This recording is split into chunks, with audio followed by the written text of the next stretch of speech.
Assalamualaikum warahmatullahi wabarakatuh. Salam sehat untuk kita semua. Semoga kita semua selalu mendapat perlindungan Allah Subhanahu wa Ta'ala ya. Diberikan nikmat sehat walafiat serta dimudahkan segala urusannya. Amin ya robbal alamin. Nah, seperti biasa, kesempatan kali ini Mimin akan membagikan satu cerita misteri. Seperti apa ceritanya? Mari kita mulai.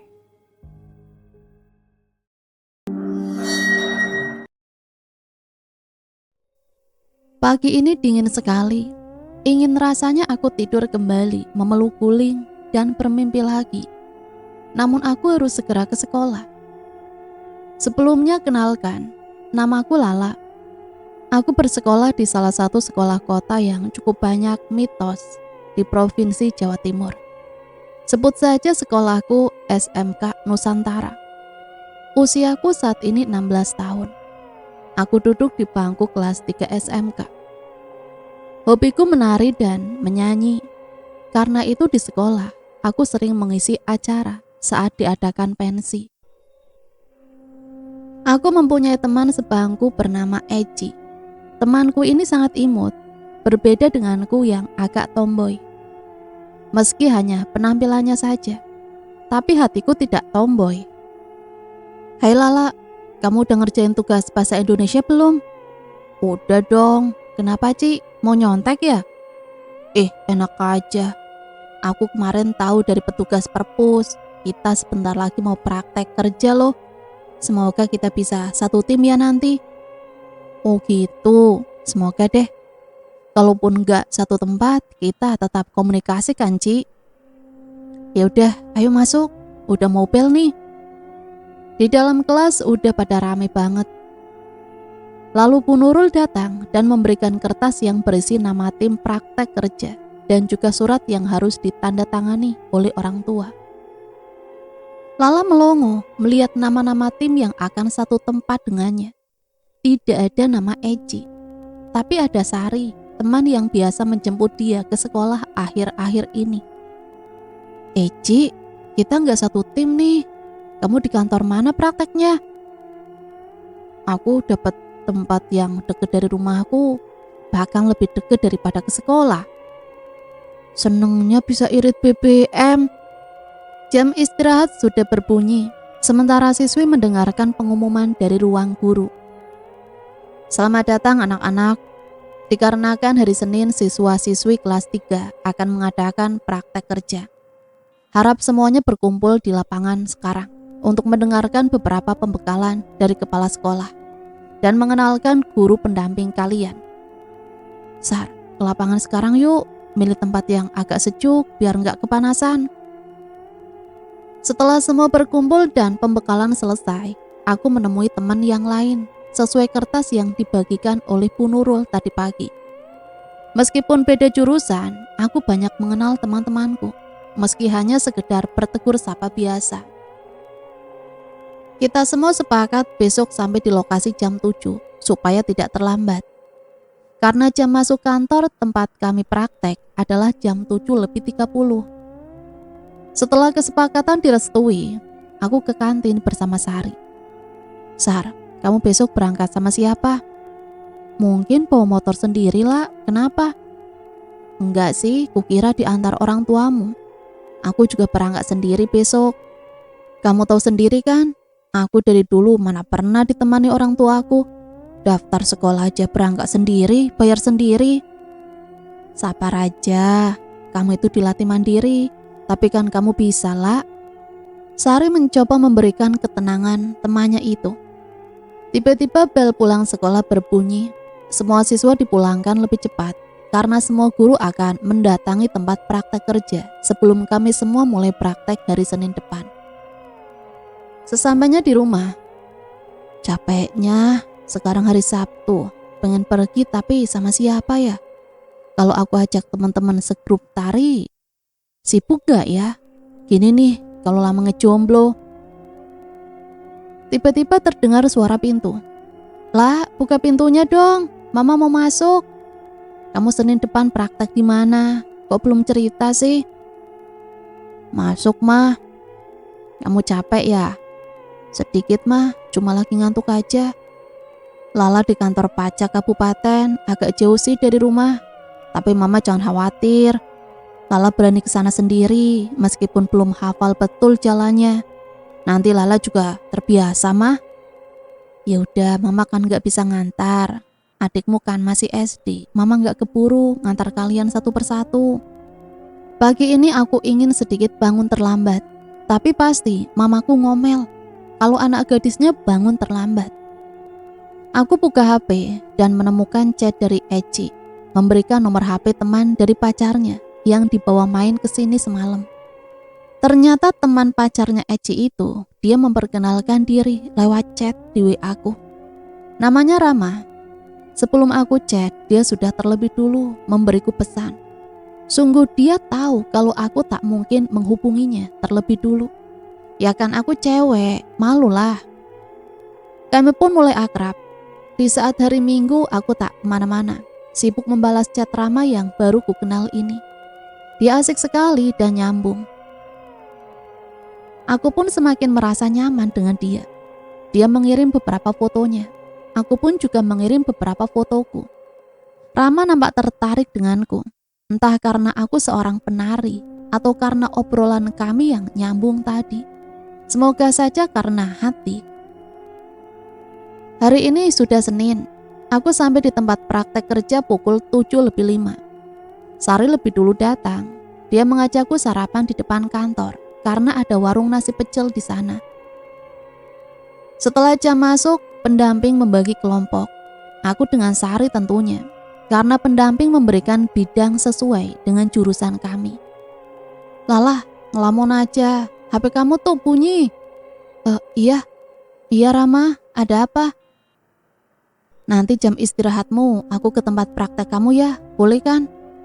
Tanya Rama. Mau apa? Mau ngajak kamu makan siang, cari tempat terdekat deh supaya nggak telat baliknya ke situ. Iya deh, boleh. Jam 1 ya, aku tunggu samping gerbang. Saat jam istirahatku, Rama sudah di depan. Aku segera menemuinya dan duduk di motornya. Rama mengajakku makan siang di kafe dekat sini. Lala, kamu sedang mikirin apa sih? Enggak, kamu mau jadi bagian hidupku. Oh, maksudku maaf, tapi ini terlalu cepat. Apa kamu mau? Rama terlihat cool dan matanya seakan membuatku harus menjawab iya. Hai, kamu kenapa? Tanya Rama lagi. Kurasa kita cocok, aku gak masalah kita beda keyakinan. Kelak pasti kita bisa bersama selamanya dengan izin Tuhan. Rama begitu lembut. Aku hanya mengangguk tanda iya. Sebenarnya aku masih belum siap secepat ini menerima Rama sebagai kekasihku. Mengingat kami baru saja kenal 1 hari. Selain itu juga karena kami beda keyakinan. Aku belum begitu yakin dengannya. Apa nanti kami akan menemui kesulitan? Pasti banyak sekali perbedaan pendapat di antara kami. Semoga saja aku tidak salah langkah. Sorenya aku pulang ke rumah. Aku membuka pesan WA dari Rama. Dia menanyakanku apa aku sudah sampai di rumah atau belum. Apa aku telepon saja ya? Halo La, kamu udah di rumah kan? Iya nih, udah nyampe 15 menit yang lalu. Kamu masih di rumah paman atau sudah pulang? Masih di rumah paman nih. Kata pamanku, aku diizinkan dekat dengan kamu. Pamanku sudah seperti ayahku, karena ayahku kerja jauh sekarang. Rama menjawab, sepertinya dia bahagia sekali. Tapi kenapa harus curhat dengan pamannya secepat ini? Oh, jadi pamanmu setuju. Maaf ya Ram. Loh, kenapa? Aku sebenarnya masih ingin tahu banyak tentangmu. Tapi kapan bisa ketemu lagi? Aku mencoba bertanya pelan, supaya Rama tidak curiga bahwa sebenarnya aku belum terlalu siap menjadi kekasihnya. Tapi sepertinya belum bisa secepatnya lah. Aku masih harus di tempat pamanku selama 14 hari. Setelah itu kita bisa ketemu lagi dan ngobrol banyak. Gak apa-apa kan?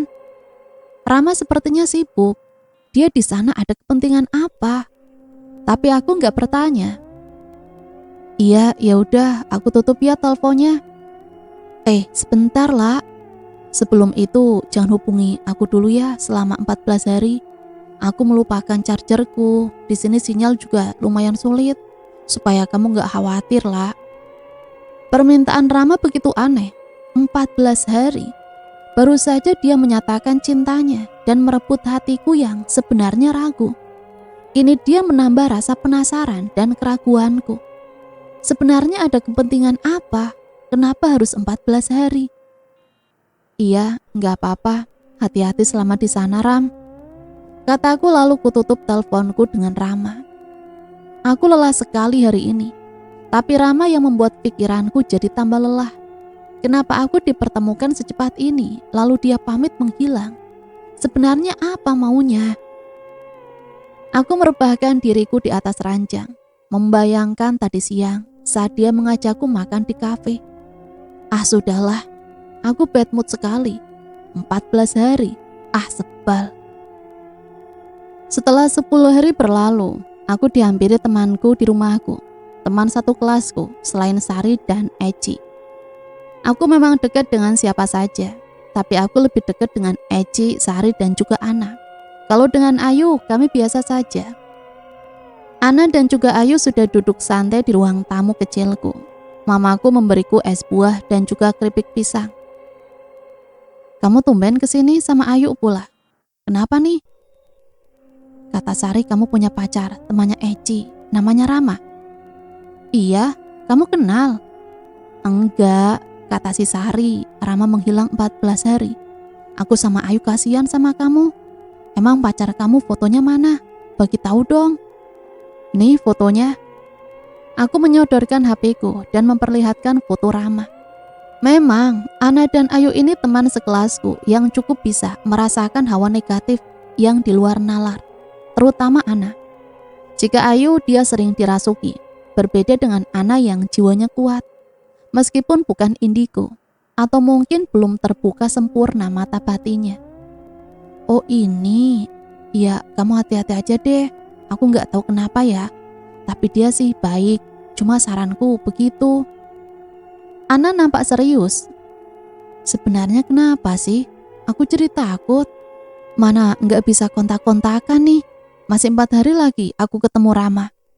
Aku panik sekali. Firasat apa yang dirasakan Ana? Apa buruk? Atau perasaan Ana saja yang salah? Gak kenapa-napa lah. Ini cuma buat kamu berjaga diri aja. Kan baru jadian.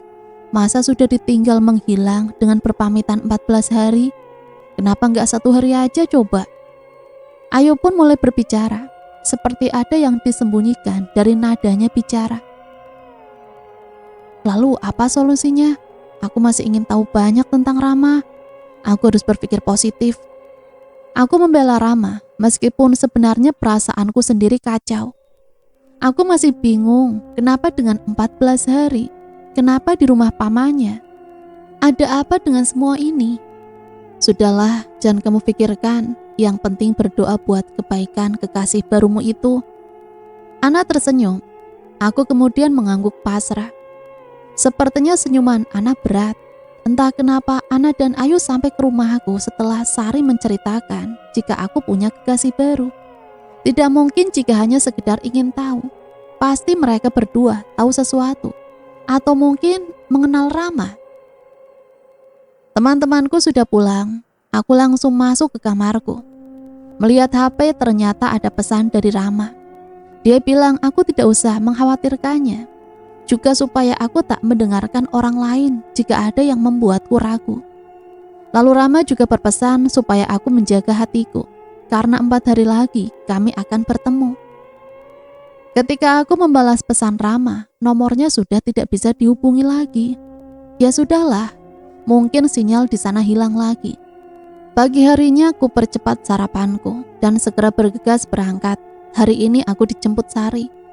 Senang sekali rasanya tidak capek membawa motor ke tempatku praktek. Tentu saja Sari yang mengemudikan motornya. Sesamanya di parkiran yang masih sepi, semua temanku belum juga sampai. Aku menunggu di parkiran saja bersama Sari. Sebelum kami semua berkumpul dan berdoa bersama sebelum ke ruangan masing-masing. Tiba-tiba aku melihat sekelebat bayangan hitam di pojok. Ya, paling pojok parkiran ada ruangan tertutup dan digembok ganda. Apa itu gudang penting kantor ini? Tapi usang sekali. Lalu bayangan tadi apa? Aku tak mau berhayal di pagi buta. Biarlah, mungkin saja tukang sapu kantor ini atau cleaning service yang lewat di sana. Meskipun aku tak yakin. Lah, woi, kenapa ngelamun pagi-pagi? Sari mengagetkanku. Aku hanya menggeleng. Kubuka HP-ku, siapa tahu Rama memberikan kabar, tapi nggak ada. Hanya ada pesan dari Eci, menanyakan kabarku saja.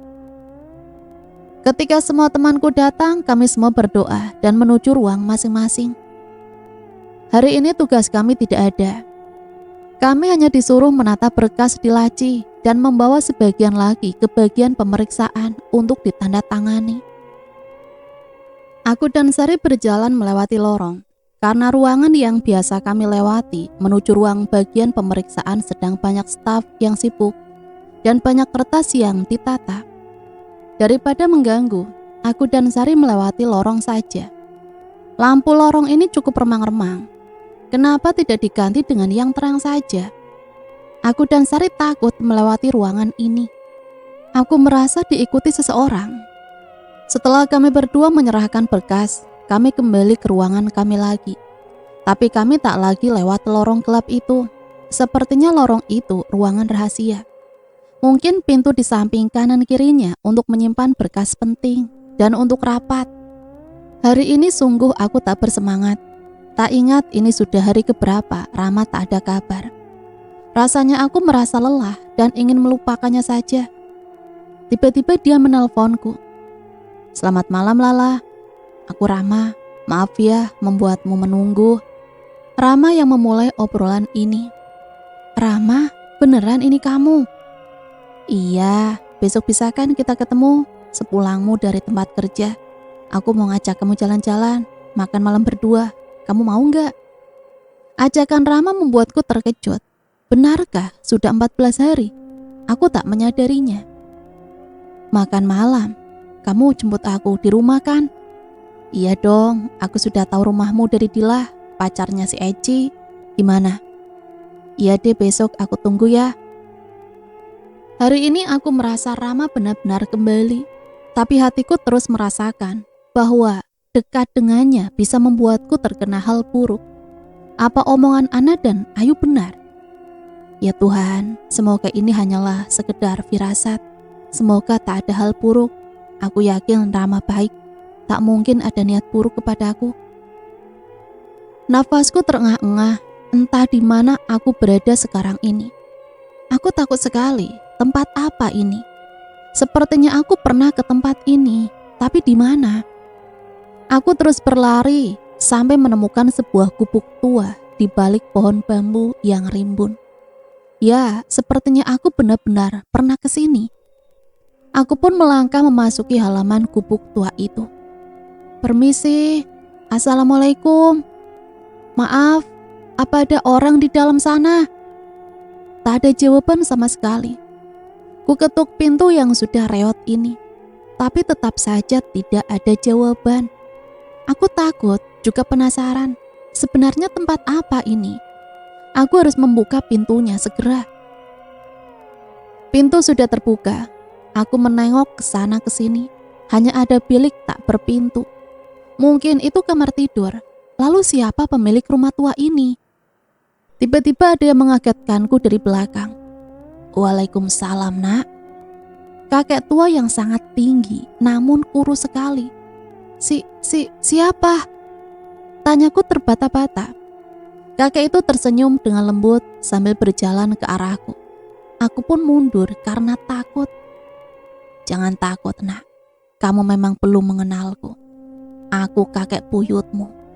Aku yang menjagamu, meskipun kau tak mampu melihatku dalam duniamu." Kakek itu menjelaskan hal yang tak ku mengerti. Apa dia hantu? Hantu kakek? Kenapa aku tak mengenalnya? "Dengarkan kakek. Kakek hanya mau berpesan. Jauhi lelaki yang saat ini dekat denganmu. Akhiri semua dan jangan temui dia lagi. Apa kamu mengerti?" Kakek mengatakan ini dengan tatapan yang serius. Lalu kakek memutar badannya. "Kenapa harus dijauhi?" tanyaku heran. Kakek tak menjawab. Tiba-tiba kakek menghilang begitu saja. Jantungku berdegup kencang. Selain karena takut dengan hal yang ku alami, aku juga takut dengan ucapan kakek. Tapi kenapa? Aku rasa aku harus pergi dari sini. Pasti tempat ini tidak aman. Mungkin saja tadi hantu penunggu rumah ini. Aku pun keluar meninggalkan gubuk tua itu dan berlari ke semak-semak. Peluh membasahi keningku. Samar-samar aku mendengar suara kakek itu lagi. "Jauhi dia, nak. Jauhi dia, nak. Jauhi dia, nak." Suara itu terus saja menggema, membuatku takut dan berlari sekencang mungkin. "Lala, kamu kenapa sih teriak-teriak?" tanya mamaku membangunkanku. "Ini jam berapa, Mah?" "Masih jam 2. Kamu mimpi apaan sih?" "Enggak apa-apa, Mah. Ya udah tidur lagi ya. Jangan lupa berdoa kamu, biar gak mimpi buruk." Aku yang masih bingung apa arti mimpi yang seakan nyata ini. Apa aku harus curhat dulu sama Ana dan Ayu? Biasanya mereka bisa mendapat sedikit penglihatan. Entah kedua temanku itu sepertinya memang indigo. Tapi mata batinnya seakan tak terbuka sempurna. Jadi dia hanya sebatas mendapat firasat sekilas tanpa bisa menjelaskan. Sebaiknya aku tidur lagi deh. Ini hanya mimpi. Aku besok harus bersiap ke tempat praktek kerja. Dan secepatnya pulang. Rama kan mau mengajakku jalan-jalan.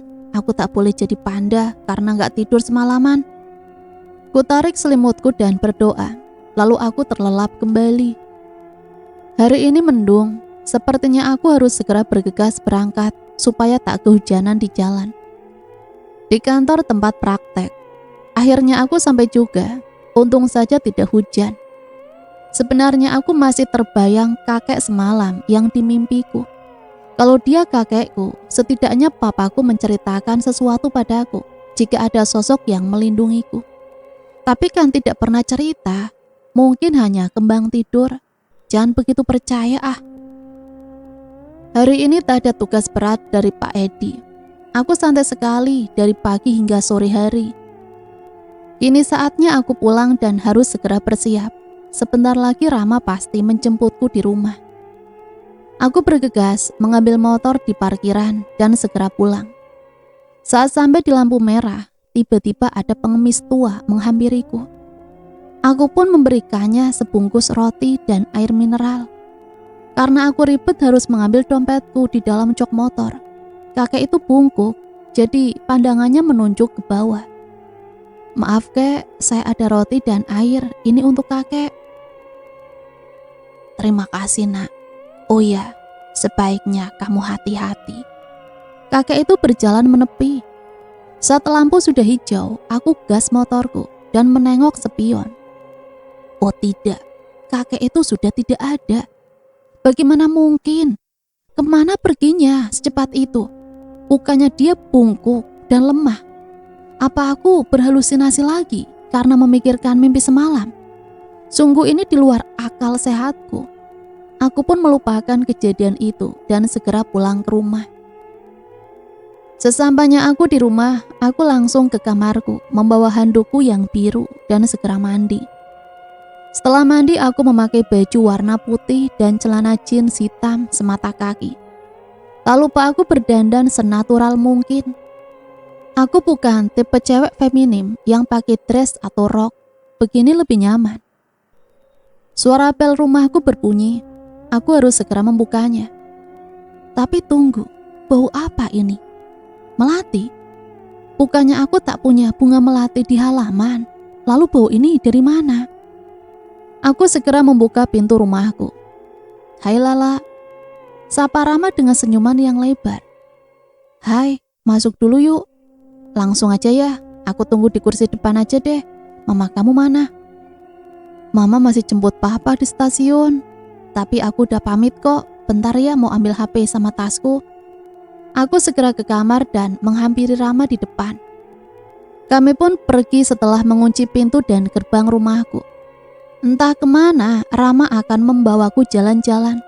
Sepertinya ini menuju pegunungan, tapi malam-malam begini mau ngapain ke gunung?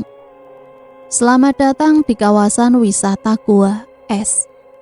Oh, ternyata Rama membawaku ke sini. Dia menghentikan motornya di kafe mini yang juga ramai muda-mudi di sana. Kami pun memesan minuman hangat. Tidak ada yang membuka percakapan. Sampai akhirnya Rama dipanggil oleh seseorang. Rama, kamu di sini? Sini bentar. Seseorang yang tak aku kenal memanggil Rama dan Rama menghampirinya tanpa bilang sesuatu dulu padaku. Aku mengenyit heran. Siapa sih? Setelah itu Rama kembali. Maaf ya, yuk diminum lalu aku antar kamu pulang. Rama aneh sekali. Baru saja bertemu sudah mengajak pulang. Padahal kami belum bicara apapun. Iya, memang kamu mau kemana? Tanyaku sedikit heran. Mau pulang. Jawab Rama ketus. Oh Tuhan, dia kenapa sih? Apa yang dia pikirkan sehingga sikapnya dingin seperti ini? Aku yang tak kuasa menahan rasa penasaran dan sedikit amarah memilih diam dan masa bodoh. Rama aneh sekali setelah bertemu seseorang tadi. Kuturuti Rama, mengantarkanku pulang ke rumah. Aku pun tak ingin bertanya lagi padanya. Sesampainya kami di rumah, Rama berpesan padaku. Nanti aku telepon jam 9 malam ya, jangan lupa makan. Maaf, tadi belum sempat ngajak kamu makan. Aku pamit dulu ya. Rama berpamitan sambil berjalan menuju motor metiknya. Aku hanya mengangguk dan memaksa senyum, meski aku tak ingin berpura-pura tersenyum. Aku pun masuk ke dalam. Kedua orang tuaku belum pulang. Tandanya aku dan Rama hanya keluar sebentar. Baiklah, setidaknya kami bertemu. Jam 21:15. Halo, aku mengangkat telepon dari Rama. Maaf ya La, ganggu waktu istirahat kamu. Besok kan tanggal merah. Kamu mau gak ke rumahku? Rama menginginkanku ke rumahnya. Aku harus jawab apa? Ada acara apa di rumahmu? Tanya aku. Gak ada acara apa-apa sih. Biar kamu tahu rumahku aja lah. Jam 9 pagi ya. Iya deh besok. Kamu kirim lewat map aja ya. Siap. Yaudah kamu tidur Ki. Udah malam. Selamat malam pacarku yang cantik. Kata Rama lalu menutup telepon sebelum aku menjawabnya. Menyebalkan sekali dia. Angin malam berembus sangat dingin, sehingga membuatku menggigil kedinginan. Aku memang tak tahan cuaca dingin. Begini aja udah merinding banget. Tiba-tiba aku dengar ada suara yang tak tahu dari mana sumbernya. Jauhi Diana. Jauhi Diana. Kakek. Suara kakek itu lagi. Kututup telingaku dengan bantal. Kenapa ada yang menggangguku sih? Selama ini aku tak pernah mengalami kejadian yang gak masuk akal. Lalu kenapa sering mendengar suara itu? Gak cuma di mimpi. Saat sadar pun juga mendengar suara aneh tanpa raga. Segera aku pejamkan mata dan beranjak tidur. Semoga tak ada mimpi buruk lagi. Aku masih mengantuk. Kulihat jam sudah pukul 6:30. Aku segera bangkit dan menuju kamar mandi. Aku memang sengaja bangun terlambat saat tanggal merah. Hari ini pasti Rama menungguku. Mungkinkah dia mau memberikan kejutan? Gumamku dalam hati. Segera aku tepis lamunanku dan segera bersiap. Orang tuaku sepertinya tak ada di rumah. Mungkin saja sedang jogging. Aku tinggalkan pesan sajalah. Aku pun bersiap dan menuju rumah Rama, sesuai map yang dikirim Rama tadi pagi. Lumayan jauh dan menyeberang jembatan. Sesampainya di depan gang, Rama menjemputku dan mengajakku membuntuti motornya menuju rumah Rama. Di rumah Rama sepi sekali, sepertinya dia sendirian. Rama punya 2 ekor kucing Anggora. Aku tak menyukai kucing, jadi aku biasa saja melihat Rama bermain dengan kucingnya. Di teras saja ya, biar adem, kata Rama. Aku mengangguk. Kamu di rumah sendirian ya? Iya, ini rumah nenekku. Orang tuaku nggak di sini. Aku yang nemenin nenekku, dan sekarang nenek lagi di rumah orang tuaku. Makanya ku ajak kamu ke sini. Kukira mau kasih kejutan, ternyata karena rumahnya sepi, jadi dia berani ajak aku ke rumahnya. Itu kalung kamu bagus, boleh pinjem gak? Rama meminta kalungku yang berwarna hitam, terbuat dari titanium dan berbandul simbol wanita. Aku melepas dan memberikan kalungku padanya. Rama berpamitan masuk lewat pintu samping rumahnya. Aku hanya menunggu di teras tanpa bertanya. Sesekali aku membuka HP dan melihat apa ada pesan atau tidak. Setelah Rama kembali, dia mengembalikan kalungku dan memasangkan di leherku. Oh, panas sekali rasanya saat pertama memakai kalung ini. Apa perlu direbus oleh Rama? Ah gila, mana mungkin direbus? Bisa meleleh kalung ini. Ngapain tadi? Enggak, cuma mau memastikan kalung ini aman atau enggak. Aman apanya sih? Rama hanya tersenyum dan duduk di sampingku. Oh iya, aku mau futsal. Kamu mau ikut enggak? Kalau enggak, kamu pulang sendiri enggak apa-apa kan? Atau mau ku antar dulu? Ya ampun, Rama mengusirku. Dasar. Lalu apa tujuan dia menyuruhku jauh-jauh hanya untuk melihat kalungku dan merebusnya? Aku bisa pulang sendiri kok, kataku sambil memaksa senyum dan menuju motorku. Aku harap Rama mengerti perasaanku yang kecewa saat ini. Bagaimana tidak? Sedari awal kami menjalin hubungan, dia terkesan dingin dan biasa saja. Apa aku yang lebay? Aku melajukan motorku dan mampir ke warung mie ayam. Di sana ternyata aku bertemu dengan Ana. Lalu Ana bertanya padaku, "Wah, kebetulan banget ketemu di sini. Kelaparan ya, An?" Gurauku sambil mencolek pipi Ana yang merah. "Kampret, kamu sendiri dari mana?" "Aku dari rumah Rama." Dan aku pun menceritakan semua yang baru saja terjadi selama di rumah Rama. "Yang benar, kalungmu jadi panas waktu kamu pakai. Sekarang masih panas gak?" "Enggak sih, cuma beberapa detik panasnya. Itu pun di tengkuk doang." Hari ini aku mendapatkan pesan singkat dari ketua OSIS sekolahku. Mereka ingin grup tariku mengisi acara api unggun nanti malam di sekolah. Tak apalah, meski sudah 1 bulan aku tak latihan.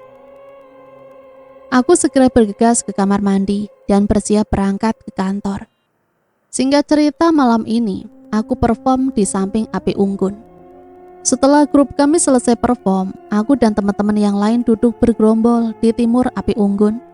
Kami ramai-ramai sambil bercanda. Tiba-tiba HP-ku ada pesan masuk dari Rama. "Kamu di sekolah ya? Aku mau ketemu kamu sekarang." Entah Rama tahu dari mana. "Enggak," ku jawab singkat, padat dan jelas. "Jangan bohong, bukannya Eci juga di sana? Pacar Eci yang bilang sama aku mau ketemu sama kamu sebentar, penting."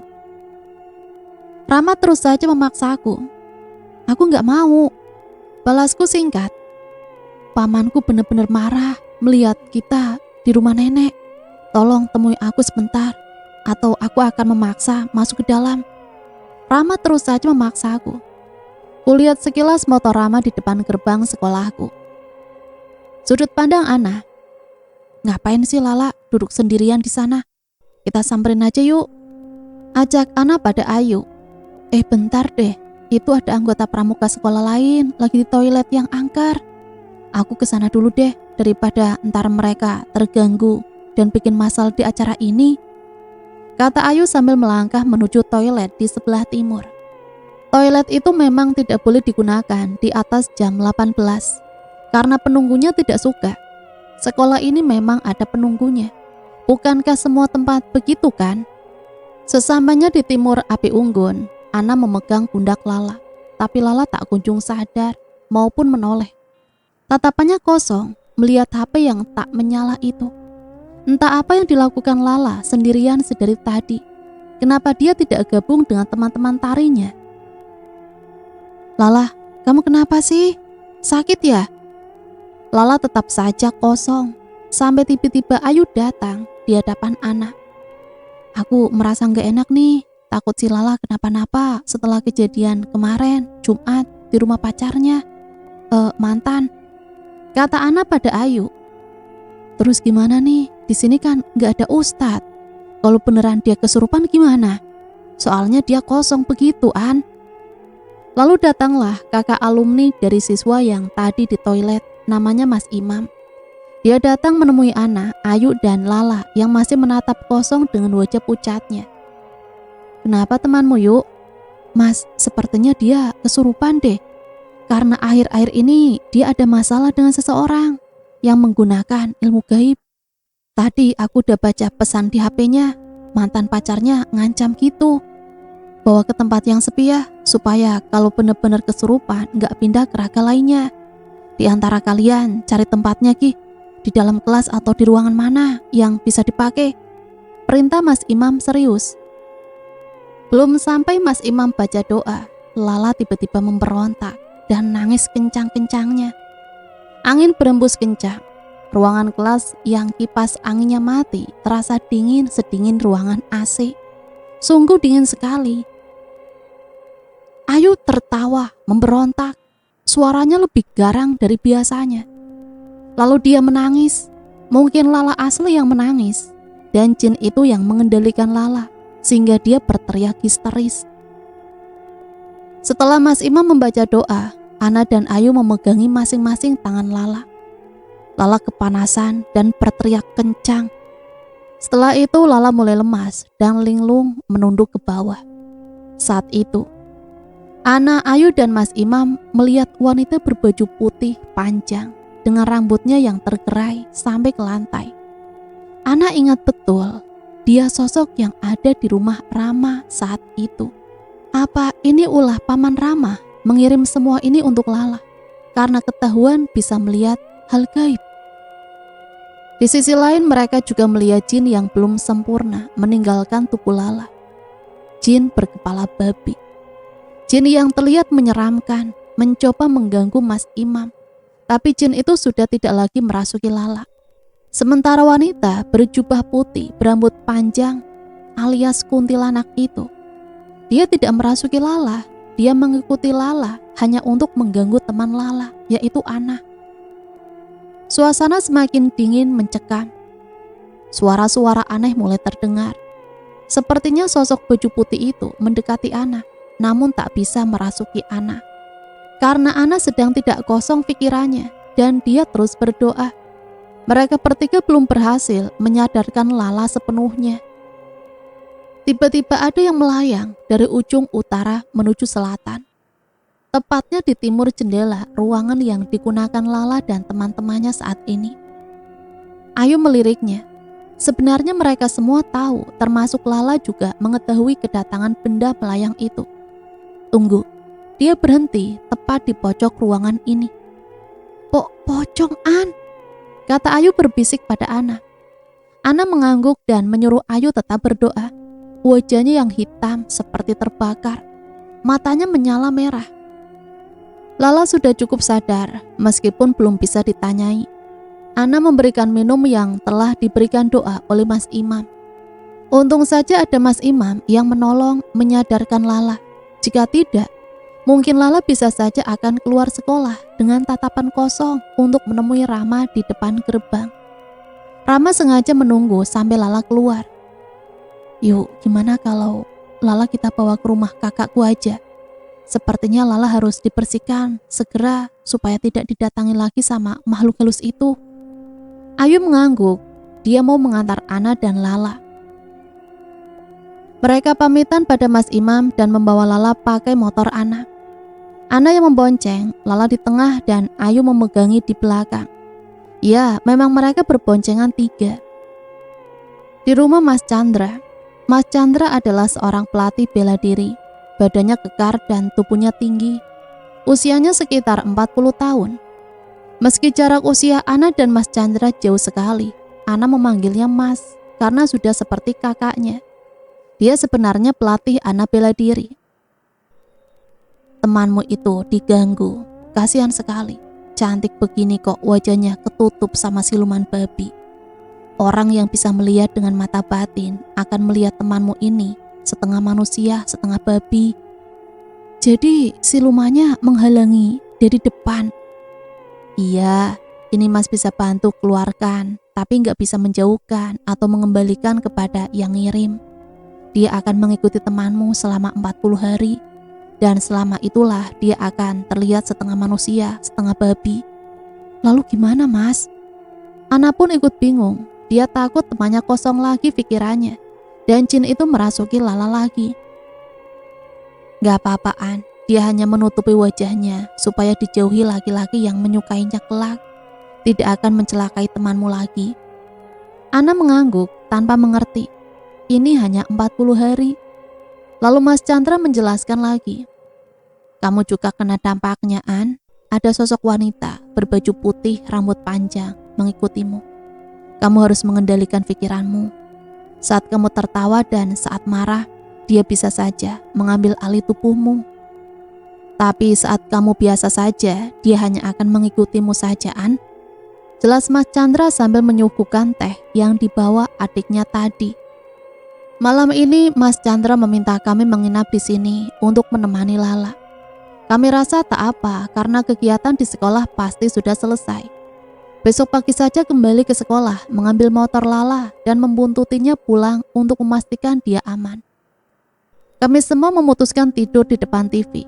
Dan saat itu Lala menangis sambil memeluk HP-nya. Mungkin saja dia mendapat pesan dari seseorang. Ana menengok HP Lala dan membaca isi pesan yang ternyata dari Rama. Lala, maafkan aku, tapi aku senang kamu bisa lolos dari incaran pamanku. Semoga pamanku tak berbuat yang lain lagi padamu. Apa-apaan sih Rama? Seenaknya sendiri mengirim pesan yang membuat Lala menangis. Lala menangis bukan karena dikecewakan lagi. Dia takut jika jin yang dibicarakan Mas Chandra mengikutinya terus dan membuat Lala bermasalah. Lala tak ingin sekalipun membalas pesan Rama. Dia memilih diam dan menangis sambil tidur telungkup.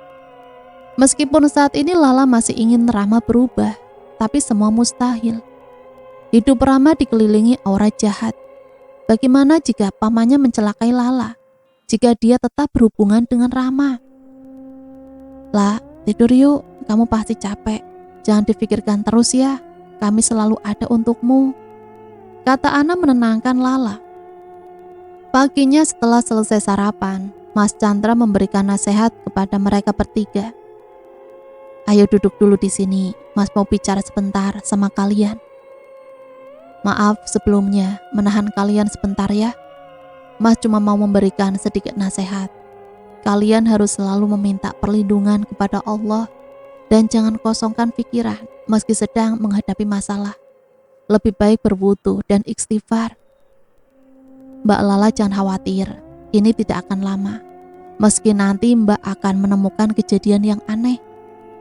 Kamu juga An, meski kamu diikuti yang sama-sama perempuan, kamu harus jaga kebersihan supaya tidak mengganggumu nanti.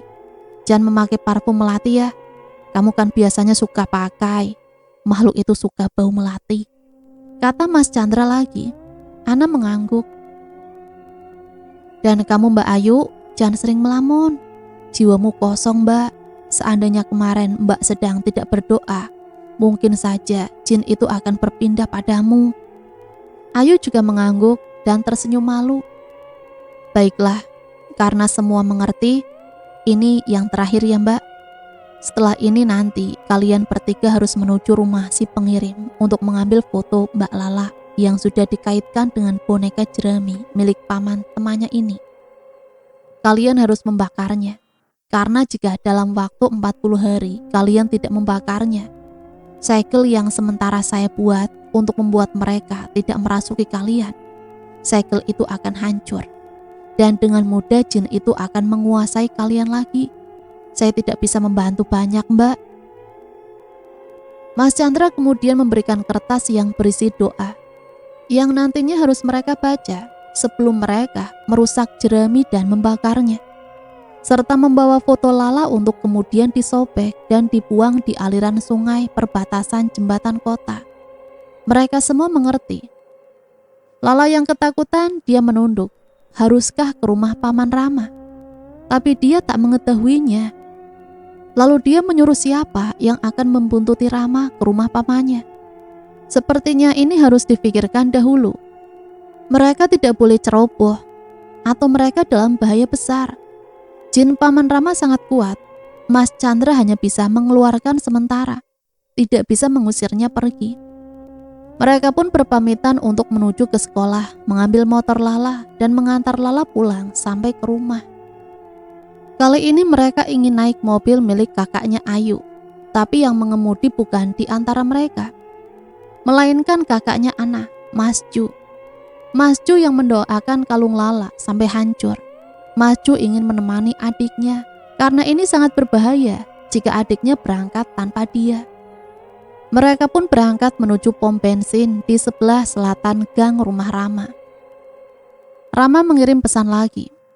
"Kamu kesini enggak? Cepatlah, aku mau bicara sesuatu yang bisa menyelamatkanmu, Lala. Pamanku sekarang memintaku menemaninya. Sebelum aku berangkat, kemarilah sebentar." Lala tersenyum lebar. Rencananya dengan teman-teman berhasil. Rama memang akan ke rumah pamannya. Baiknya tidak usah diraukan saja pesan Rama, diintai dari sini saja. Rama akan keluar dari gang rumah, tentu akan terlihat dari sini. 15 menit kemudian, "Kamu keras kepala, Lala, ditolong malah nggak mau. Ya sudah, jika nanti kamu celaka, jangan salahkan aku pergi dulu." Begitu isi pesan Rama yang terakhir. Entah Rama berniat menyelamatkan Lala atau justru ingin menjebak Lala.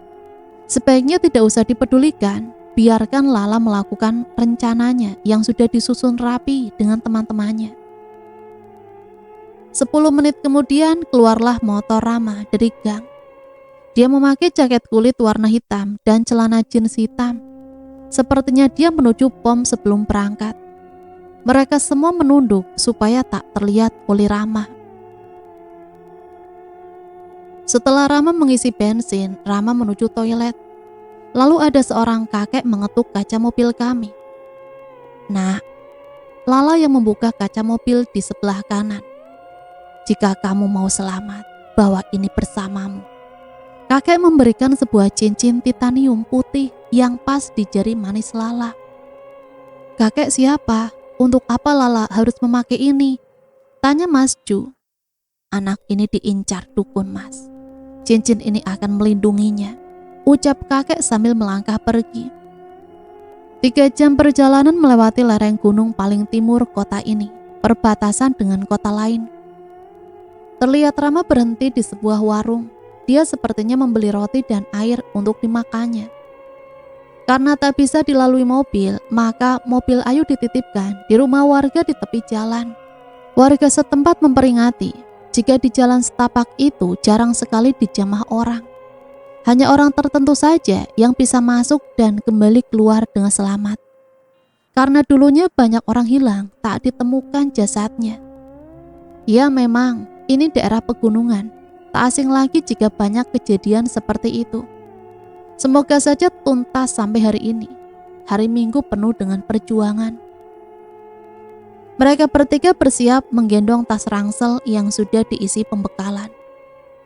Oh iya, Mas Ju juga membawa tas, tapi isinya apa?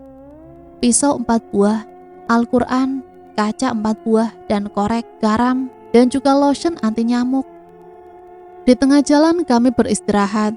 Mas Ju mengajak kami sholat bergantian, karena cuma aku yang membawa mukena. Kami tayamum saja, meskipun membawa air mineral, karena air ini untuk pembekalan minum kami.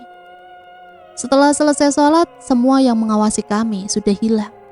Mungkin makhluk tak kasat mata, sehingga hilang ketika kami selesai sholat. Mas Ju ingin membaca Al-Quran sebentar saja. Dibacanya surat Yasin sebelum melanjutkan perjalanan. Suasana yang tadinya dingin mencekam, kini berubah menjadi biasa saja. Seperti cuaca di gunung, dingin yang masih umum. Kami melanjutkan perjalanan. Aku merasa sedang diawasi, tapi biarlah, abaikan saja. Tiba-tiba ada yang menarik kaki Ayu. Ya, akar pohon beringin. Dari mana asalnya? Padahal sedari kami kesini tak menemukan pohon beringin satupun. Ayu berteriak kesakitan dan melambaikan tangannya. Akar itu hendak menyeretnya. Ana memegangi tangan Ayu. Sementara aku mengambil pisau di tas Mas Ju. Dengan sekuat tenaga Mas Ju terus saja memotong akar itu. Akar itu tak juga terlepas dan semakin menjerat kaki Ayu. Lala yang kebingungan ikut menarik kaki Ayu. Ketika Lala memegang akar pohon beringin itu, tiba-tiba cincin Lala bercahaya dan akar itu mengendur perlahan, mundur seperti ada yang menarik dari belakang. Syukurlah Ayu selamat. Mereka semua melanjutkan perjalanan. Ayu masih terengah-engah mengatur nafasnya. Mereka berjalan mengikuti kompas yang Lala bawa dan mereka menemukan sebuah gubuk. Ya, gubuk yang cukup bagus bila berada di tempat seperti ini. Perlahan mereka mendekati gubuk itu. Mereka tersentak kaget melihat motor Rama terparkir di belakang gubuk itu. Mereka yakin tujuan mereka sudah di depan mata. Tinggal harus bersembunyi dan mengatur siasat untuk bisa masuk ke dalam tanpa ketahuan. Mereka melihat Rama bersama pamannya sedang keluar dari gubuk itu. Sepertinya mereka membawa motor Rama.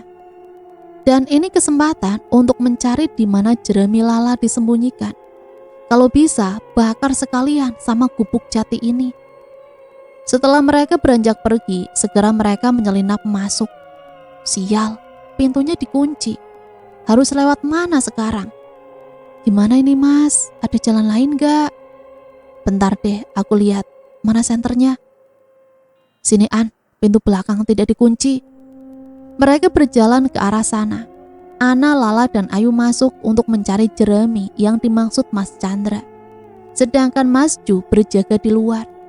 Setelah lama mereka mengobrak-abrik isi gubuk ini, Ayu menemukan foto Lala yang berukuran 4R terjatuh di lantai.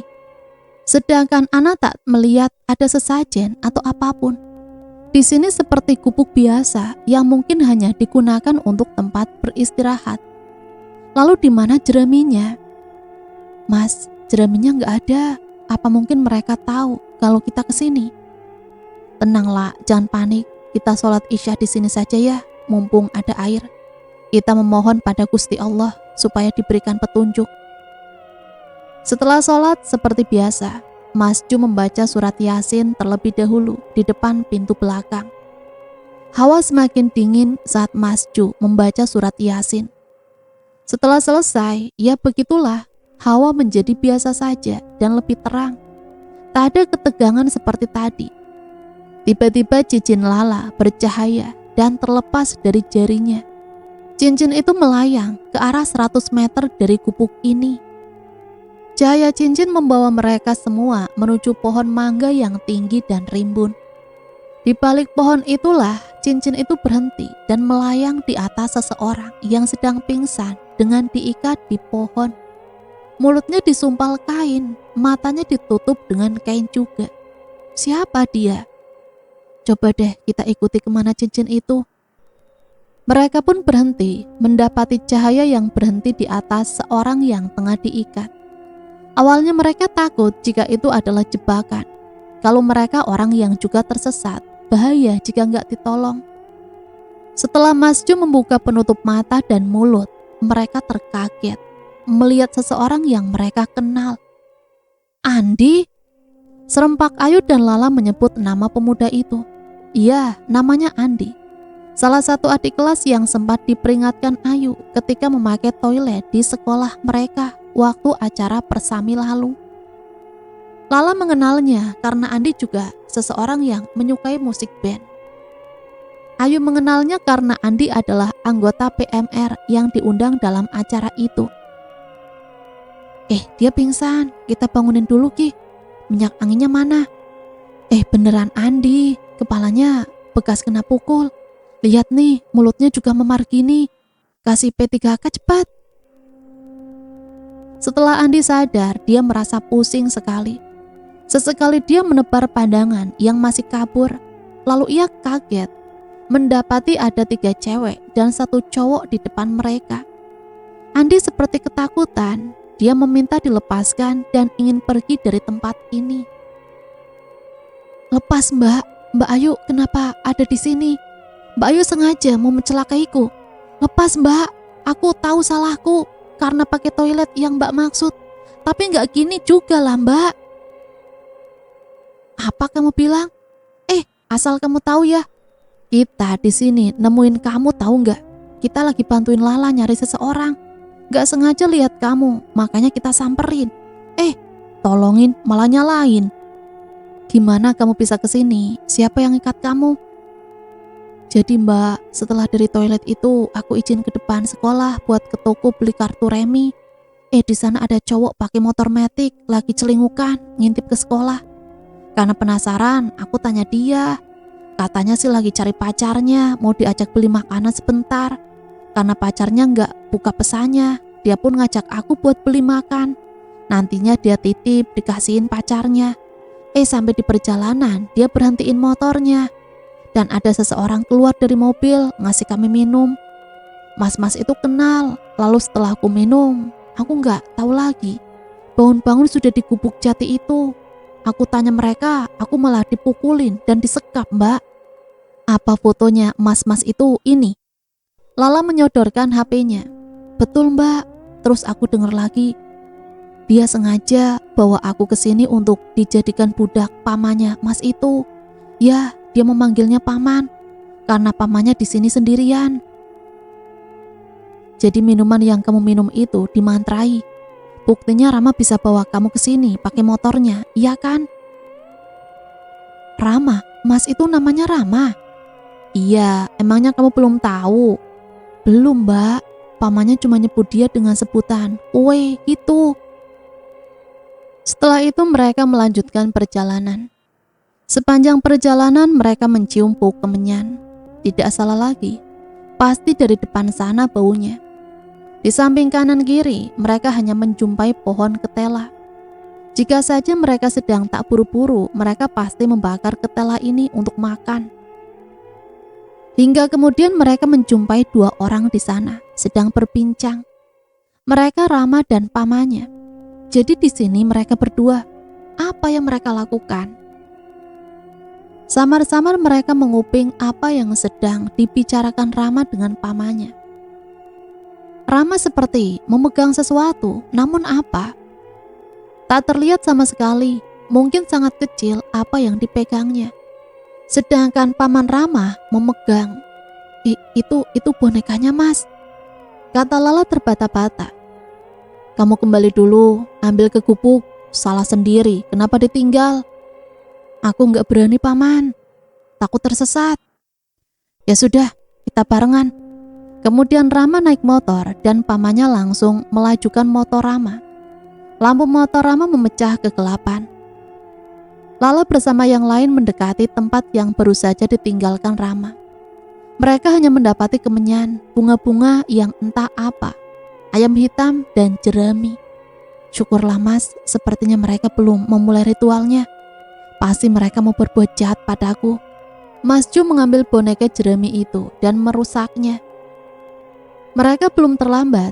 Lala kemudian mengambil korek api dan bahan bakar di botol kecil.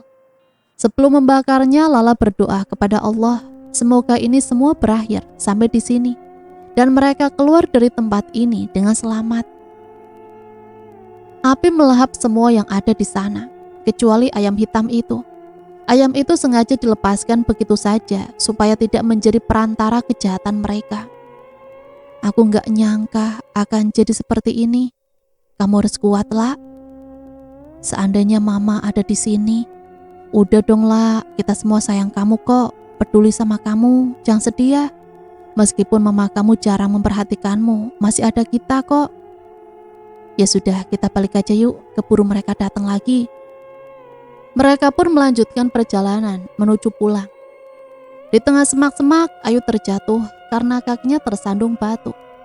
Dia jatuh sampai tangannya terkena duri. "Istirahat di sini saja Mas, udah jam 6:30 nih," kata Ana sambil ngos-ngosan.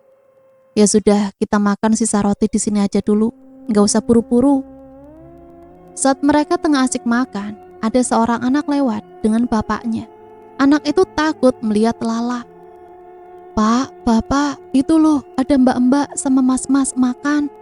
Sebelahnya ada yang kepalanya babi. Kok nggak takut yo mereka?" "Mana Tole, jangan ngawur kamu. Nggak ada kok yang kamu bilang itu." "Alah Bapak ini, bener Pak. Bapak saja yang belum cuci muka, iyo kan Pak?" Meski bocah ini, "Yowes kita samperin dulu." Ajak bapak itu pada anak yang dia gendeng.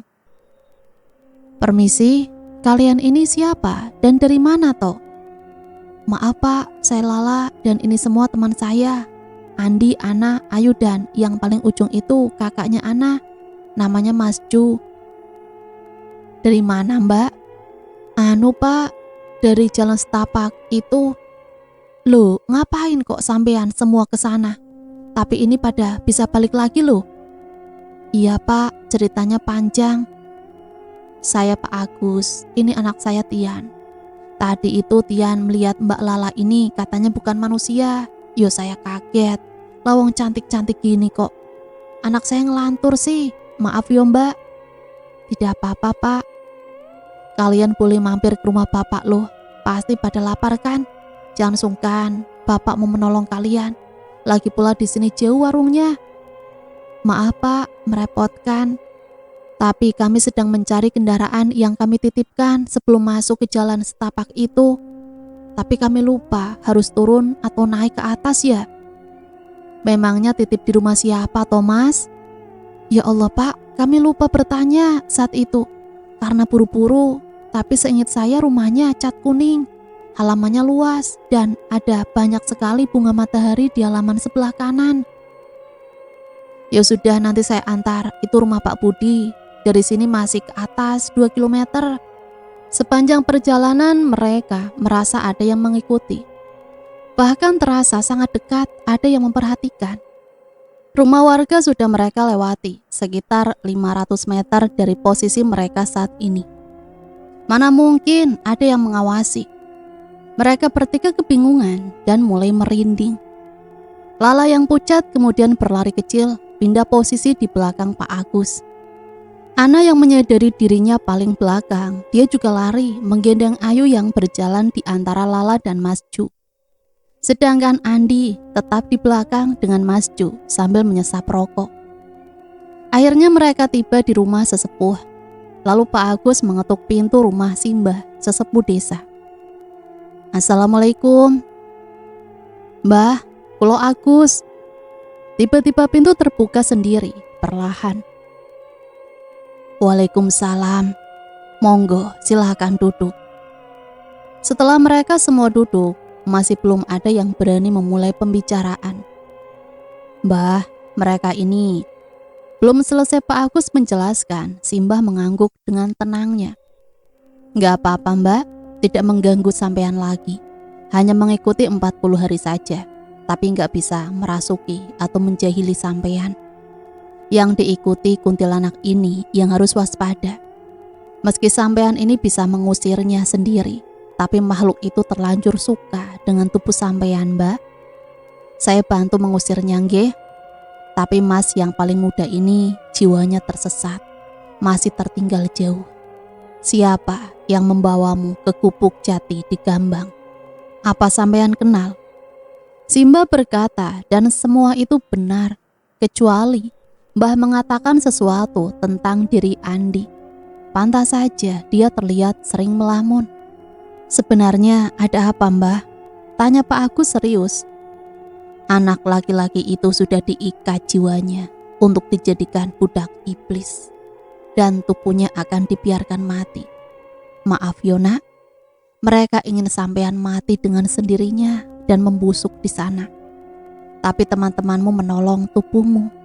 Sedangkan ketika sampean keluar dari sana, hanya tubuhmu yang keluar. Sebagian dari jiwamu tertinggal di Gambang." Penjelasan Simbah membuat semua menelan ludah dan bergidik ngeri.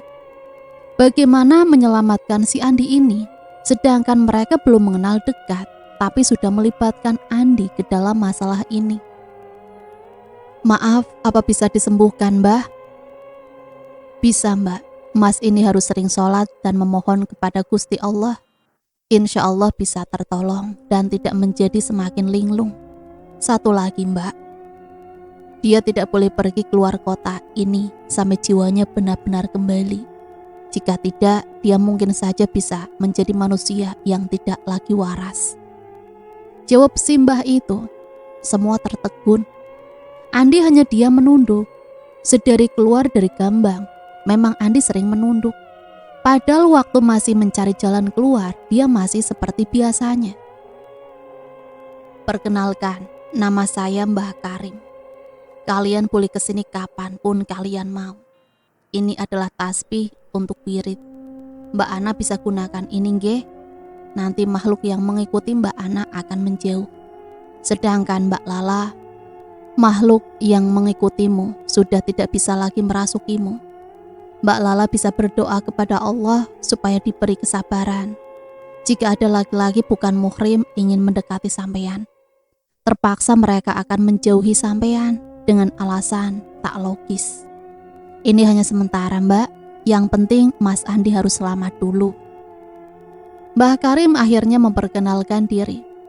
Pak Agus memang tak memberitahu kami sebelum berangkat dan setelah memberi Ana sebuah tasbih, kami semua pamit untuk undur diri.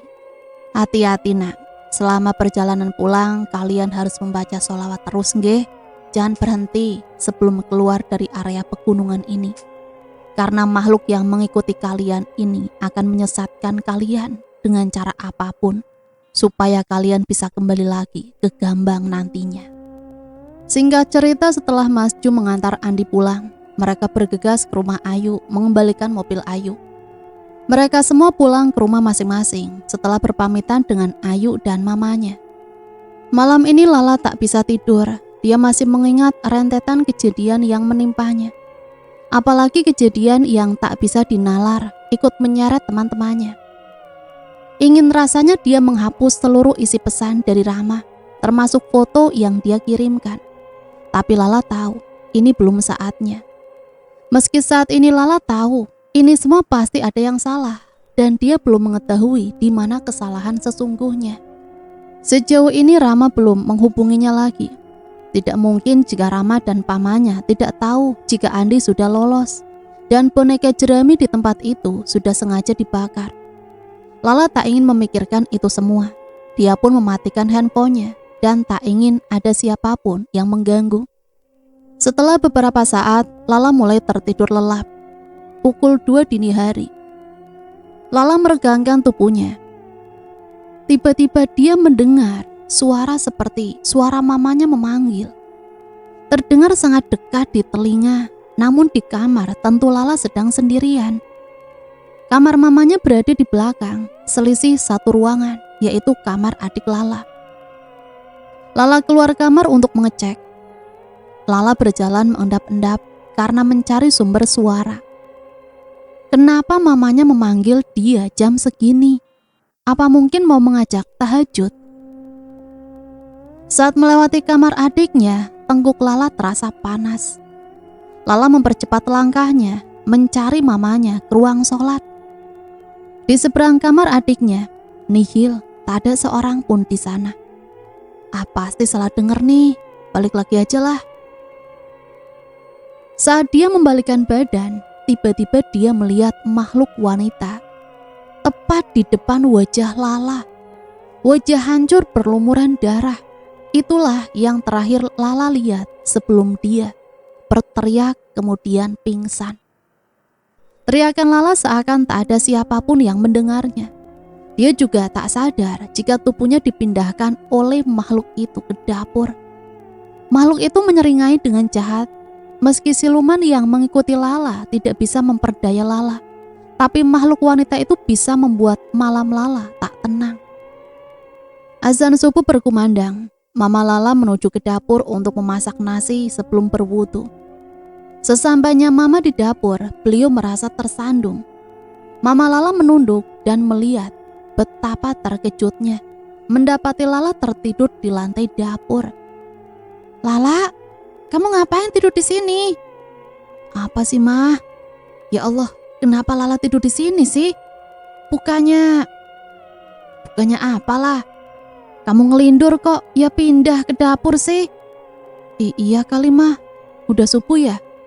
Hari ini Lala berangkat ke kantor. Semua orang sibuk dengan tugas mereka masing-masing. Lala dan Sari juga sibuk dengan handphonenya. Tak disangka, Sari membuka beranda yang muncul adalah status Rama. Siapa lagi kalau bukan mantan pacar temannya itu? Lah, ini mantan kamu kan? Bikin status di FB nih, lihat deh. Rama bikin status pacaran dengan Meli. Tiba-tiba ada panggilan masuk dari nomor tak dikenal. Lala segera keluar dari ruangan dan mengangkat panggilan di toilet. Halo? Iya, ini Andi. Andi? Iya, yang kemarin kan di Gambang bareng kamu, masa lupa? Ya elah, kirain siapa? Kenapa emang? Kok tahu nomor aku? Iya, kemarin dikasih sama Mbak Ayu. Oh iya, aku punya temen namanya Arif. Kemarin malam dia ke rumahku. Ternyata sampean temannya Arif ya? Arif yang mana?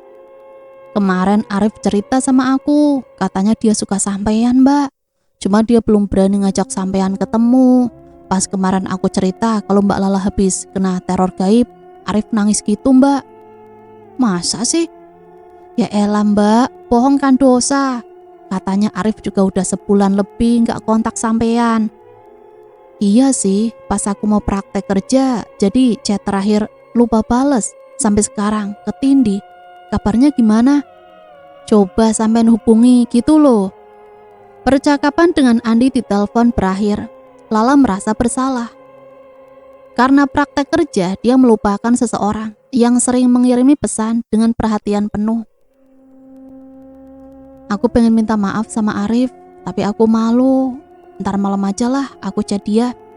Batin Lala sambil menuju ke kursi empuknya. Singkat cerita, akhirnya Lala berhubungan kembali dengan Arif. Oh ya, di sini Andi sudah mendingan ya, karena ia dibantu oleh Mbah Karim. Di tempat kerja sangat membosankan. Lala yang berharap Arif memberikan kabar, tak kunjung ada chat masuk. Ya, beberapa hari ini ia sangat dekat dengan Arif. Lala berharap Arif memberikan kabar. Mana mungkin jam segini belum on lagi sih? Gumam Lala. Hingga hari berganti hari, minggu pun tiba. Nih buat kamu, Mbak. Andi menyodorkan sebuah kalung berbentuk hati untuk Lala. Apa maksudnya nih? Udah pakai aja dulu, bawel amat sih, Mbak. Itu dari Arif, Mbak. Hah? Beneran? Makasih deh, Arif. Ih, surprise banget deh. Tapi kenapa dia nggak ngasih aku sendiri? Arif udah pergi jauh, Mbak. Andi masih terus menunduk. Emang pindah kemana? Pantesan WA-nya nggak aktif beberapa hari. Satu pesan dari Arif sebelum dia pergi, dia sayang sama kamu, Mbak. Dia nitipin kamu ke aku supaya kalau kamu salah jalan dan butuh apapun, bisa minta tolong sama aku, Mbak. Andi tetap saja menunduk. Sampai segitunya sih? Emangnya pindah kemana dia? Arif udah meninggal, Mbak. Innalillahi wa inna ilaihi rajiun. Kapan? Kamu pasti bohong, iya kan? Kamu pasti bohong kan? Gimana bisa? Arif kecelakaan, Mbak, dan meninggal di tempat. Alunan musik nan merdu terdengar menemani pagi yang sangat cerah. Hari demi hari dan kini praktek kerja Lala sudah berakhir. Hari Sabtu adalah hari terakhir praktek kerja. Lala bersiap mengikuti pelepasan praktek kerja di kantornya. Sedangkan Eci izin tidak mengikuti acara di tempat prakteknya. Setelah itu Lala pergi mengunjungi Eci di rumah Simbah Eci. Sesampainya di sana, Lala ingin mengajak Eci pergi mencari udara segar untuk melupakan kesedihan sesaat. Sekaligus mengajak Eci sarapan karena dia sedang tidak nafsu makan. Mereka berdua berbincang melepas kesedihan yang dialami Eci kemarin. Ya, Eci tak sanggup lagi mengalami hal yang dia tak mengerti sebabnya. Eci masih sangat terpukul. Dia sangat sedih atas meninggalnya Dila dan mamanya. Lala sudah mengantar Eci pulang ke rumah simbahnya. Eci akan menginap di sana sampai orang tuanya kembali ke rumah. Lala merasa ada yang janggal dengan rentetan kematian Dila dan ayahnya. Jika dalam sehari mereka meninggal, lalu besok apakah ada yang mengalami hal buruk itu? Lala berpikir dia ingin kembali ke Gambang, ke rumah Mbah Karim untuk menanyakan semua hal yang terjadi. Mumpung hari ini masih pagi dan belum masuk sekolah. Sesampainya di rumah Mbah Karim, hal yang sudah tidak tabu adalah sehabis salam pasti pintu akan terbuka sendiri. Lala dan Andi menyalami Mbah Karim. Mereka juga memberikan oleh-oleh untuk Mbah Karim. Alhamdulillah Mbak Lala sudah terlihat sangat baik dan Mas Andi mungkin sebentar lagi akan terbebas. Sabar saja dulu. Mbak Lala mau menanyakan tentang temanmu dan keluarganya yang meninggal janggal itu. Mbah Karim sepertinya sudah mengetahui niat Lala kemari.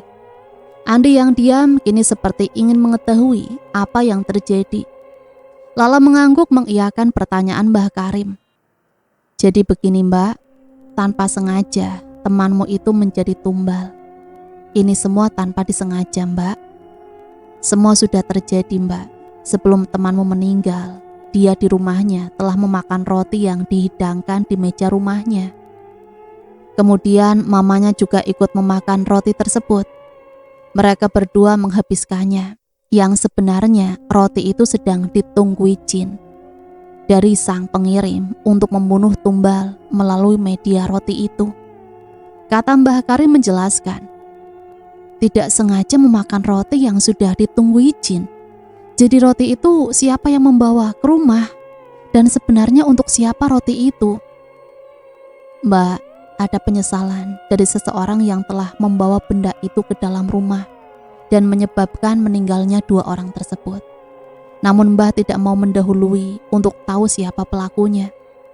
Oh mohon maaf, ini bukan mamanya ya, tapi ayahnya Dilan. Hari itu, hari Kamis malam tepatnya, Paman Alim sedang berdiri di kamarnya dengan gelisah. Dia baru saja menerima pesan dari seseorang yang tak lain adalah pamannya Rama. Pamannya Rama memiliki ilmu hitam yang kuat dari kotanya. Paman Alim tak mampu melawannya, bahkan saat diincar ingin dibunuh jika tak memenuhi permintaannya. Paman Rama menyukai ibunya Dila. Saat pertemuan wali murid di sekolah mereka, dan tak sengaja saling mengobrol. Dan disitulah keinginan Paman Rama untuk memiliki ibunya Dila dan menyingkirkan suaminya. Lala yang sudah mengetahui semuanya semakin geram dan ingin segera membongkar kedoknya. Hari yang terik membuat Lala segera bergegas pulang bersama Eci. Sesampainya mereka di rumah, mereka makan siang di dapur, kemudian sholat zuhur. Lala mengerti jika teman baiknya itu harus lebih banyak istirahat. Bukan untuk badannya saja, namun terlebih menenangkan pikiran dan batinnya. Oh ya, hubungan Rama dan Lala sekarang baik. Mereka sekarang berteman. Karena memang Rama sebenarnya baik, cuma diselimuti ilmu gaib oleh pamannya saja. Lala bertekad ingin mengungkap semuanya. Sebelum Lala berangkat, dia terlebih dahulu memberitahu Ayu melalui pesan WA. Yuk, ntar aku mau keluar sama Rama. Kamu belum tahu kan kalau pacarnya Eci meninggal gara-gara pamannya Rama? Nah sekarang Rama mau bantuin aku ngungkap semuanya. Sekarang Eci nginep di rumahku, tolong ntar kamu temanin dia ya. Jadi jin itu jin pamannya Rama? Kok dia lagi sih? Terus kamu mau keluar gitu sama dia? Aku gak yakin dia udah berubah. Hati-hati lah, gak usah deh mending. Aku harus berbuat sesuatu yuk. Ini demi mamanya Dila. Doain aku ya. Setelah Lala mengirimi pesan Ayu, dia langsung mengganti pakaiannya. Tak lupa dia membawa pembekalan pisau lipat, senter, korek api, roti, air minum, power bank, uang, dan juga tasbih pemberian Mbah Karim. Kemudian dia pamit pada Eci, karena Rama udah jemput dia di depan rumah.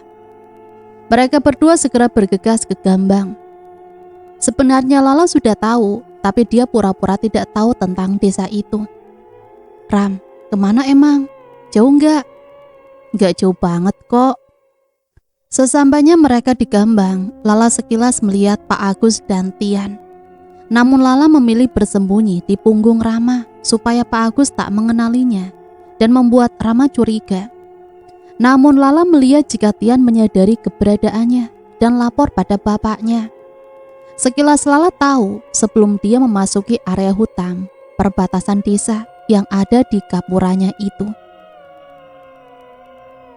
Sesamanya di gubuk, pintu perlahan mulai terbuka. Paman Hari, pamannya Rama, sudah datang ke gubuk jati tempatnya singgah di hutan yang angker itu. Lala menunduk takut. Dia bersama Rama sengaja bersembunyi di bawah kolong ranjang. Paman Hari tertawa terbahak-bahak sesampainya di gubuk jati miliknya. Sebentar lagi aku bisa mendapatkan wanita cantik yang kusukai. Tidak akan ada yang bisa menghalangi keinginanku. Lalu Paman Hari duduk di kursi sambil menyesap rokoknya. Kemudian berbicara yang seakan Lala takut mendengarnya. Dasar gadis bodoh, mau saja dibohongi. Lawanmu bukan aku, kok suka sekali nantang maut. Dada Lala serasa sesak. Ia mulai gelisah dan bibirnya mulai pucat. Apa yang sebenarnya dikatakan Paman Hari? Siapa gadis bodoh yang sedang dibohongi?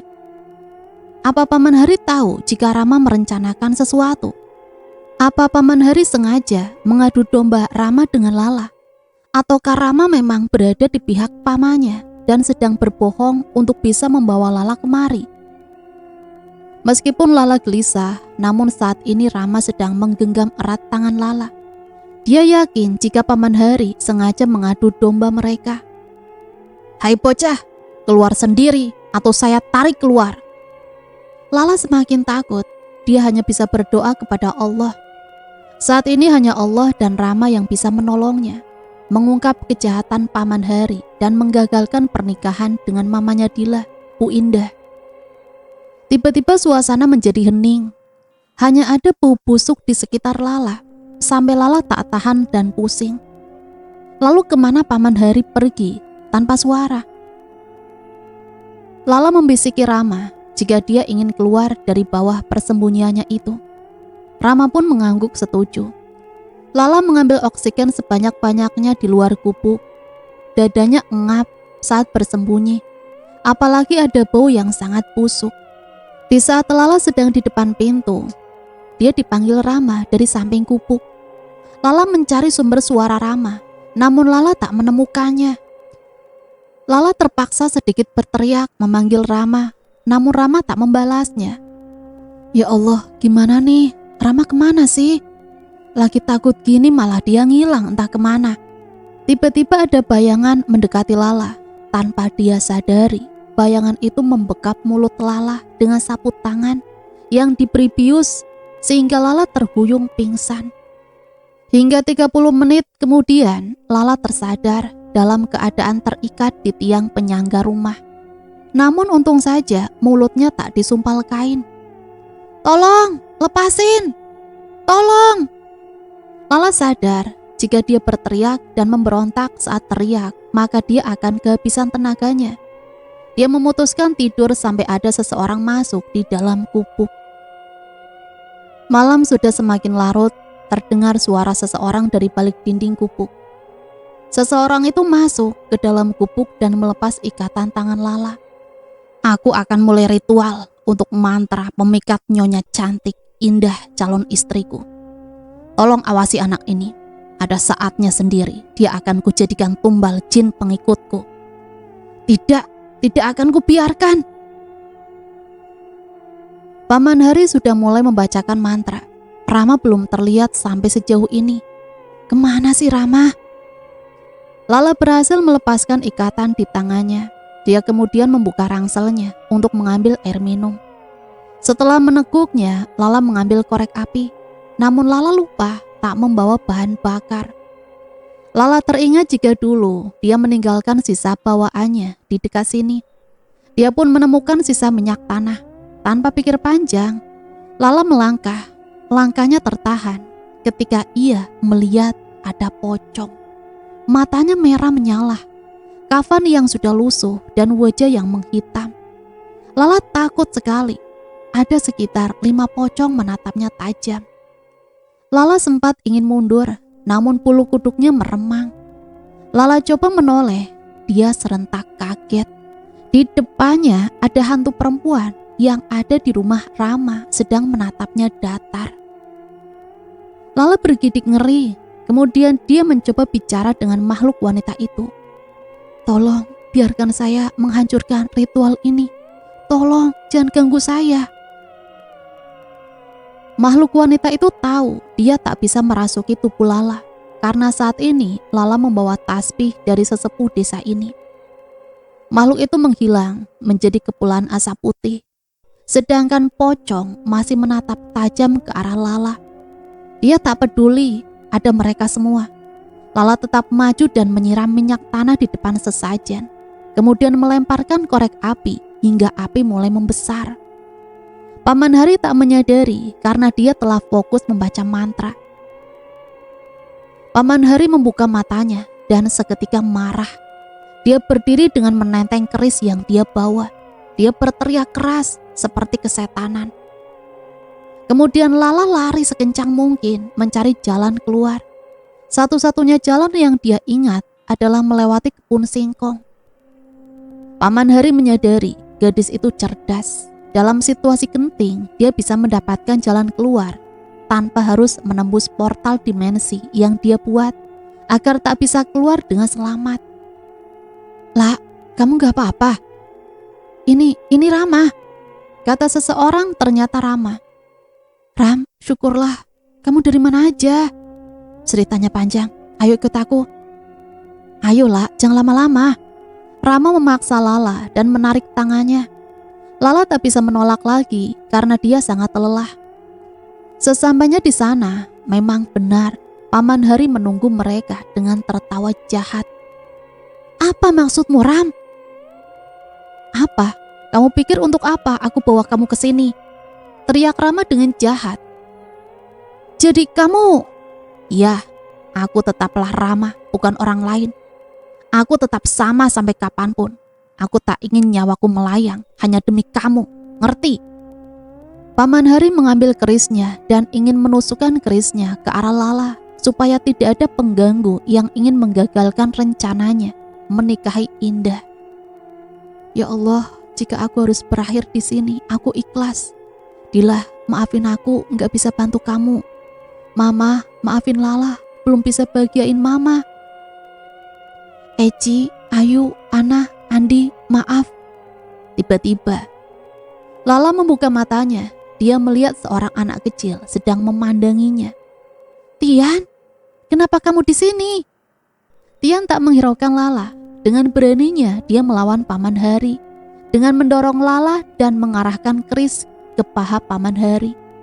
Anak indigo ini sudah menyelamatkan nyawa Lala. "Pak Agus, Mbah Karim."